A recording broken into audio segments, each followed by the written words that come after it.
दोस्तों आप सभी का बहुत बहुत स्वागत है हमारे चैनल में। इस वीडियो के अंदर अव्यय लूसेंट सामान्य ज्ञान इससे रिलेटेड जो है इम्पोर्टेंट 40 क्वेश्चन इस वीडियो में देखने वाले हैं।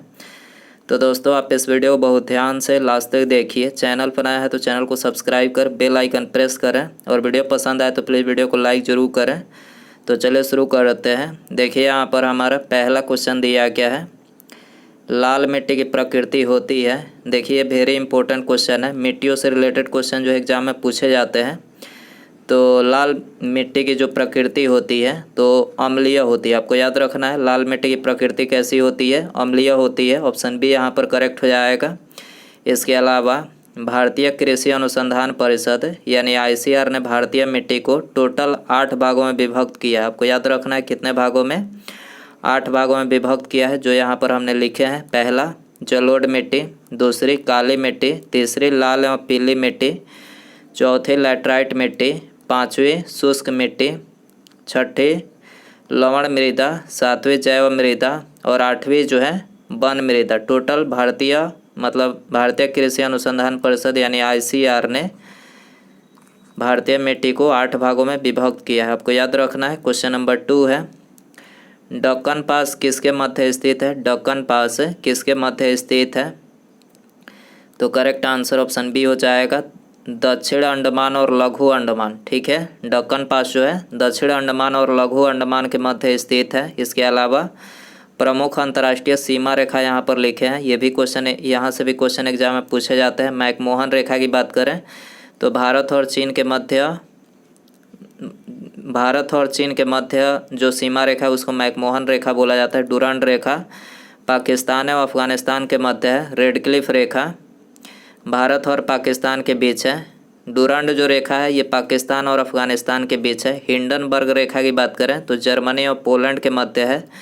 मैगिनाट रेखा की बात करें तो जर्मनी और फ्रांस के मध्य। 17वीं समानांतर रेखा उत्तरी और दक्षिणी वियतनाम के बीच है। 38वीं समानांतर रेखा उत्तरी एवं दक्षिणी कोरिया के मध्य है। 49वीं समानांतर रेखा USA एवं कनाडा के बीच है। और 24वीं समानांतर रेखा जो है भारत और पाकिस्तान के बीच है। आपको याद रखना है। क्वेश्चन नंबर 3 है, किसने बहुउद्देशीय नदी घाटी परियोजनाओं को आधुनिक भारत का मंदिर कहा था? किसने बहुउद्देशीय नदी घाटी परियोजनाओं को आधुनिक भारत का मंदिर कहा था? किसने बोला था? तो ये जवाहरलाल नेहरू ने बोला था। ठीक है, ऑप्शन यहाँ पर करेक्ट हो जाएगा। क्वेश्चन नंबर 4 है, किस राष्ट्रीय उद्यान को पक्षियों का स्वर्ग कहा जाता है? पक्षियों का स्वर्ग आपको याद रखना है, किसको बोला जाता है? तो ये केवलादेव घाना नेशनल पार्क को, केवलादेव घाना जो राष्ट्रीय उद्यान है उसको जो है ये पक्षियों का स्वर्ग कहा जाता है। और ये कहाँ पर है? तो ये राजस्थान के भरतपुर जिले में स्थित है। केवलादेव जो घाना राष्ट्रीय उद्यान है कहाँ पर है? राजस्थान के भरतपुर जिले में स्थित है। क्वेश्चन नंबर 5 है, त्रिशूल पर्वत शिखर किस भारतीय राज्य में अवस्थित है?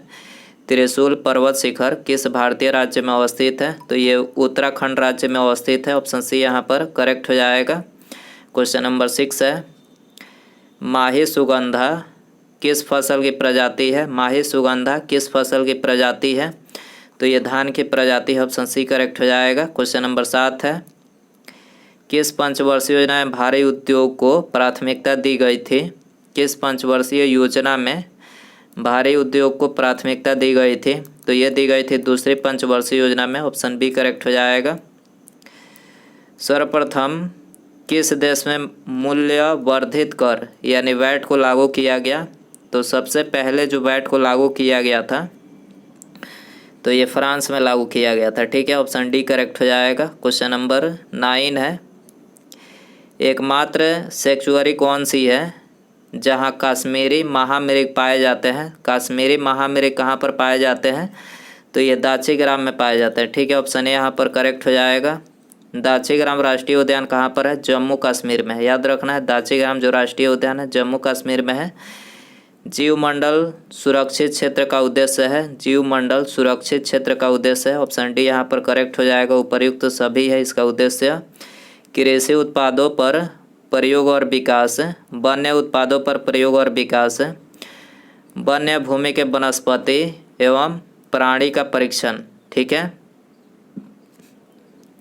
तो यहाँ पर ये तीनों जो है जीवमंडल सुरक्षित क्षेत्र का उद्देश्य है। क्वेश्चन नंबर 11 है, निम्नलिखित में से कौन सा बल सदैव आकर्षित होती है? कौन सा बल सदैव आकर्षित होती है? गुरुत्वाकर्षण बल जो है सदैव आकर्षित होती है। ऑप्शन डी करेक्ट हो जाएगा।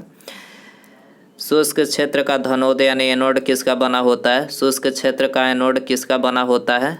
तो ये कार्बन का बना होता है। ऑप्शन ए करेक्ट हो जाएगा। किसी बिलियन में बिलियन की कुल मात्रा तथा उससे मिश्रित विलय की कुल मात्रा का अनुपात कहलाता है, क्या कहलाता है? तो ये बिलियन की सांद्रता कहलाता है। ठीक है, ऑप्शन ए करेक्ट हो जाएगा। क्वेश्चन नंबर 14 है, अम्ल क्रियाशील धातुओं के साथ अभिक्रिया करके निम्नलिखित में से कौन सा गैस उत्पन्न करता है? अम्ल क्रियाशील धातुओं के साथ अभिक्रिया करके कौन सा गैस उत्पन्न करता है? तो देखिए हाइड्रोजन गैस उत्पन्न करता है। ठीक है, ऑप्शन ए करेक्ट हो जाएगा। क्वेश्चन नंबर 15 है, क्लोरीन अणुओं के बीच कैसा सहसंयोजक बंधन होता है? क्लोरीन अणुओं के बीच कैसा सहसंयोजक बंधन होता है? तो देखिए एकल सहसंयोजन बंधन होता है। ऑप्शन ए यहाँ पर करेक्ट हो जाएगा। क्वेश्चन नंबर 16 है, आवर्त सारणी के किस वर्ग के तत्वों को सामूहिक रूप से क्षारीय मृदा धातुएं कहा जाता है? आवर्त सारणी के किस वर्ग के तत्वों को सामूहिक रूप से क्षारीय मृदा धातुएं कहा जाता है? तो किसको बोला जाता है? वर्ग 2। ठीक है, वर्ग 2 के जो तत्वों के समूह है उसको क्षारीय मृदा धातुएं कहा जाता है। ऑप्शन बी करेक्ट हो जाएगा। क्वेश्चन नंबर 17 है, लूनार कास्टिक किसे कहा जाता है? तो लूनार कास्टिक जो है सिल्वर नाइट्रेट को बोला जाता है। ठीक है, ऑप्शन डी करेक्ट हो जाएगा। दोस्तों वीडियो पसंद आ रहा है तो प्लीज़ वीडियो को लाइक ज़रूर करें, दोस्तों में शेयर कर सकते हैं। चैनल पर आए हैं तो चैनल को सब्सक्राइब करके बेल आइकन प्रेस करें। अगला क्वेश्चन देखते हैं, निम्नलिखित में से किसका हृदय 4 कक्षीय होता है? किसका हृदय 4 कक्षीय मतलब 4 कोष्ठक के होते हैं? तो करेक्ट आंसर ये हो जाएगा, पक्षी का जो हृदय होता है ये 4 कक्षीय होता है। भारत में अब तक कितनी बार नोटबंदी हो चुकी है? भारत में अब तक कितनी बार जो है नोटबंदी हो चुकी है? 3 बार हो चुकी है। ठीक है, 1946, 1978 और 2016 में 3 बार जो है अब तक भारत में नोटबंदी जो है हो चुकी है। अगला क्वेश्चन है, निम्नलिखित में से कौन सुमेलित नहीं है? कौन सा एक जो है इसमें सुमेलित नहीं है? तो ऑप्शन डी यहाँ पर करेक्ट हो जाएगा। यकृत जो है शरीर की सबसे बड़ी मिश्रित ग्रंथि है, तो ये शरीर की सबसे बड़ी मिश्रित ग्रंथि नहीं है, ये केवल सबसे बड़ी ग्रंथि है। अग्न्याशय जो है ये मानव शरीर की दूसरी सबसे बड़ी ग्रंथि और मिश्रित ग्रंथि। अग्न्याशय रहता है यहाँ पर तो करेक्ट होता है, लेकिन यहाँ पर ये गलत सुमेलित नहीं पूछा था, तो डी आंसर हो जाएगा। ठीक है, बाकी ये तीनों करेक्ट है। अमाशय अम्ल का निर्मोचन, बड़ी आंत जल का अवशोषण करता है और छोटी आंत पचे हुए भोजन का रुधिर वाहिकाओं में अवशोषण करता है। तो यहाँ पर ये तीनों ही करेक्ट है, चौथा सुमेलित नहीं है, तो ऑप्शन डी करेक्ट हो जाएगा। मानव शरीर के परिसंचरण तंत्र के किस भाग में ऑक्सीजन रहित रक्त का प्रवाह होता है? तो ऑक्सीजन रहित रक्त का प्रवाह मानव शरीर के किस परिसंचरण तंत्र के भाग में होता है? तो ये होता है महाशिरा में। ठीक है, ऑप्शन सी करेक्ट हो जाएगा।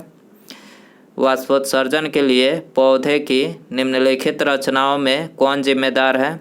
वाष्पोत्सर्जन के लिए पौधे की रचनाओं में कौन जिम्मेदार है? तो एस्टोमेटा जिम्मेदार है। ठीक है, ऑप्शन डी करेक्ट हो जाएगा। अगला है, निम्नलिखित में से कौन सा जीव परागणकारी है? कौन सा जीव परागणकारी है? तो करेक्ट आंसर डी हो जाएगा। इनमें सभी चमगादड़, मधुमक्खी और पक्षी तीनों यहाँ पर जो है परागणकारी है। खानवा का युद्ध बाबर और किस शासक के बीच हुआ? खानवा का युद्ध बाबर और किस शासक के बीच हुआ? तो ये बाबर और राणा सांगा के बीच हुआ। सी आंसर हो जाएगा। दक्षिण भारत में वैष्णव संतों द्वारा स्थापित द्वैतावाद किस संत से संबंधित है? दक्षिण भारत में वैष्णव संतों द्वारा स्थापित द्वैतवाद किस संत से संबंधित है? तो देखिए निम्बकाचार्य से संबंधित है। ठीक है, ऑप्शन डी करेक्ट हो जाएगा। सल्तनत काल में कृषि विभाग से संबंधित था। सल्तनत काल में कृषि विभाग से संबंधित था, तो देखिए दीवान को ही संबंधित था। ठीक है, ऑप्शन बी करेक्ट हो जाएगा। 27 है। द्वितीय जैन संगीति कहाँ हुई? द्वितीय जैन संगीति कहाँ हुई? तो देखिए ये वल्लभी में हुई। वल्लभी ऑप्शन ए करेक्ट हो जाएगा। प्रसिद्ध अरबी लेखक अल-बरूनी किसके साथ भारत आया? अल-बरूनी जो था ये अरबी लेखक किसके साथ भारत आया था? तो ये महमूद गजनवी के साथ जो है भारत आया था। ऑप्शन सी करेक्ट हो जाएगा। गांव में आयोजित भारतीय राष्ट्रीय कांग्रेस की प्रथम अधिवेशन की अध्यक्षता किसने की? गांव में आयोजित भारतीय राष्ट्रीय कांग्रेस की प्रथम अधिवेशन की अध्यक्षता किसने की? तो ये जवाहरलाल नेहरू ने की थी। ठीक है, ऑप्शन ए यहाँ पर करेक्ट हो जाएगा। भारत का पहला समाचार पत्र था तो ये बंगाल गजट था। ठीक है, ऑप्शन डी करेक्ट हो जाएगा। भारत में नागरिक सेवा का जनक किसे माना जाता है? भारत में नागरिक सेवा का जनक किसे माना जाता है? लॉर्ड कॉर्नवालिस को माना जाता है। ऑप्शन सी करेक्ट हो जाएगा। निम्नलिखित में से कौन सुमेलित नहीं है? कौन जो है इसमें सुमेलित नहीं है? तो देखिए पहला दिया है शासन की संसदीय प्रणाली, तो ये ब्रिटेन से लिया गया है, ये सुमेलित है। राज्य के नीति निर्देशक तत्व तो ये भी सुमेलित है आयरलैंड से। समवर्ती सूची की अवधारणा ऑस्ट्रेलिया से लिया गया है कि ये भी सुमेलित है। और चौथा दिया गया है मौलिक कर्तव्य का विचार जो है अमेरिका से नहीं लिया गया है, ये कहाँ से लिया गया है? रूस से। ठीक है, मौलिक कर्तव्य का विचार कहाँ से? रूस से। ऑप्शन डी यहाँ पर करेक्ट हो जाएगा। धन विधेयकों के संबंध में विशेष प्रक्रिया संविधान के किस अनुच्छेद में वर्णित है? धन विधेयकों के संबंध में विशेष प्रक्रिया संविधान के किस अनुच्छेद में वर्णित है? तो ये अनुच्छेद 109 में वर्णित है। ऑप्शन ए यहाँ पर करेक्ट हो जाएगा। अगला है संविधान के प्रथम अनुच्छेद के अनुसार भारत है। संविधान के प्रथम अनुच्छेद के अनुसार भारत है तो ये भारत जो है राज्यों का संघ है। ठीक है, पहला अनुच्छेद जो है ये संविधान के अनुसार एक राज्यों का संघ है। ऑप्शन ए यहाँ पर करेक्ट हो जाएगा। धर्म आदि के आधार पर विभेद या प्रतिषेध एक मूल अधिकार है। निम्न में से किसके अधीन वर्गीकृत किया गया है? तो देखिए ये समानता के अधिकार के अधीन जो है वर्गीकृत किया गया है। ठीक है, तो सी आंसर हो जाएगा। निम्नलिखित में से कौन सा कथन असत्य है? कौन सा कथन इसमें से असत्य है? तो देखिए यहाँ पर ऑप्शन सी करेक्ट हो जाएगा। उपराष्ट्रपति का चुनाव भारत का राष्ट्रपति करता है तो देखिए ये कथन जो है असत्य है।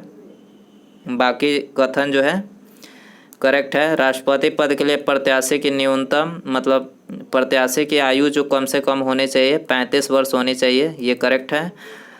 उपराष्ट्रपति राज्यसभा का सभापति होता है, ये भी करेक्ट है। भारत के चौथे राष्ट्रपति बीपी गिरी थे। ठीक है, तो यहाँ पर ये तीनों ही करेक्ट है जो कि असत्य पूछा गया था, तो ऑप्शन सी यहाँ पर करेक्ट हो जाएगा। निम्नलिखित में से किस संविधान संशोधन द्वारा दिल्ली को राष्ट्रीय राजधानी का दर्जा दिया गया? किस संविधान संशोधन के द्वारा जो है दिल्ली को राष्ट्रीय राजधानी का दर्जा दिया गया? तो ये 69वें संविधान संशोधन के द्वारा दिया गया था। ऑप्शन बी यहाँ पर करेक्ट हो जाएगा। बोहरा समिति का संबंध किससे है? बोहरा समिति का संबंध किससे है? राजनेताओं तथा अपराधियों की साठगांठ से। ठीक है, बोहरा समिति का संबंध किससे है? राजनेताओं तथा अपराधियों की साठगांठ से है। ऑप्शन डी यहाँ पर करेक्ट हो जाएगा। एक ही राज्य में बहने वाली भारत की सबसे लंबी नदी है। एक ही राज्य में बहने वाली भारत की सबसे लंबी नदी है, कौन सी नदी है? लूनी नदी है। ठीक है, लूनी नदी है। लूनी नदी जो है ये राजस्थान की एक महत्वपूर्ण नदी है, याद रखना है। लूनी नदी राजस्थान की एक महत्वपूर्ण नदी है। उसके बाद यहाँ पर हमारा अगला क्वेश्चन है। ठीक है, विश्व कप फुटबॉल के प्रथम विजेता देश आपको बताना है। इसमें आपके लिए होमवर्क क्वेश्चन रखते हैं। विश्व कप फुटबॉल के प्रथम विजेता देश आपको इसमें बताना है। Italy, Argentina, Uruguay, Czechoslovakia. तो दोस्तों यदि आपको इसका आंसर पता हो तो कमेंट बॉक्स में ज़रूर बताएं, और वीडियो पसंद आया हो तो प्लीज़ वीडियो को लाइक ज़रूर कर दें। ठीक है, और अपने दोस्तों में शेयर कर सकते हैं। चैनल पर नया है तो चैनल को सब्सक्राइब करके बेल आइकन प्रेस करें। ठीक है, मिलते हैं अगले वीडियो में। नमस्कार, जय हिंद, जय भारत।